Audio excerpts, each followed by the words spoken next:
Hey guys, welcome back to my channel. ఈరోజు నేను చేసిన రెసిపీ ఒకసారి చూడండి, ట్రై చేయండి. మీకు నచ్చితే ఎలా ఉందో కూడా కమెంట్ చేసి చెప్పండి నాకు. మోస్ట్లీ అయితే మేము కద్దు ఖీర్ చేసుకుంటాం, కానీ ఫస్ట్ టైం కద్దు హల్వా చేస్తున్నా. స్టవ్ ఆన్ చేసుకొని కడాయి పెట్టుకొని కడాయిలో 2 స్పూన్స్ నెయ్యి వేసుకోండి. నెయ్యి తర్వాత ఇలా సొరకాయ మనం తురిమినాం కదా, దాన్ని మొత్తం వాటర్ మొత్తం తీసేసి దాంట్లో వేసుకొని ఫ్రై చేసుకోవాలి మంచిగా.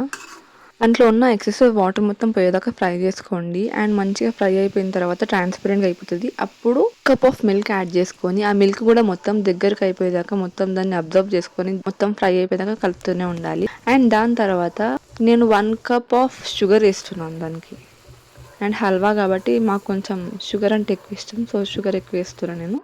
మీకు కావాలంటే హాఫ్ కప్ కంటే కొంచెం ఎక్కువ వేసుకోండి అంతే. అండ్ మళ్ళీ అంతా కలుపుకొని మొత్తం ఇట్లా వాటర్ అంతా పోయేదాకా మిక్స్ చేస్తూనే ఉండాలి దాన్ని.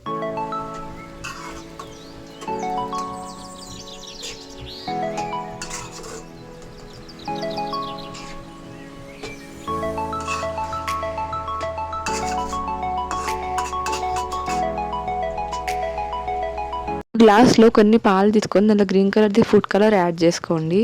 అండ్ అది మంచిగా మిక్స్ చేసి ఇలా హల్వాలో కూడా వేసేసుకోండి. అండ్ ఫుడ్ కలర్ మొత్తం మిక్స్ అయిపోయేలాగా మొత్తం కలిపేసుకొని అండ్ మళ్ళీ అది దగ్గరకు వచ్చేదాకా మిక్స్ చేస్తూనే ఉండండి.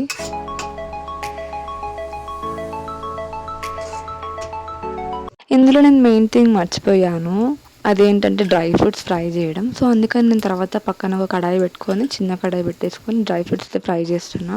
అండ్ ఇలాచీ పౌడర్ దంచి పెట్టేసిన, సో అది కూడా వేసేస్తున్నా, ఇలాచీ పౌడర్ కూడా.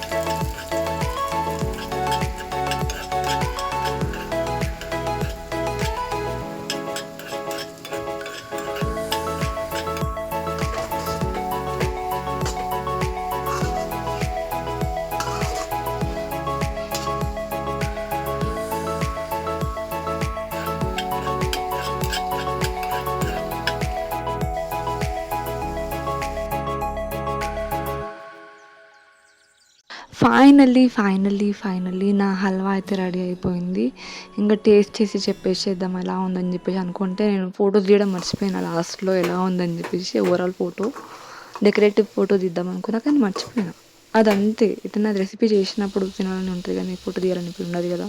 So subscribe to my channel. And ఎలా ఉందో కూడా కామెంట్ చేసి చెప్పండి రెసిపీ.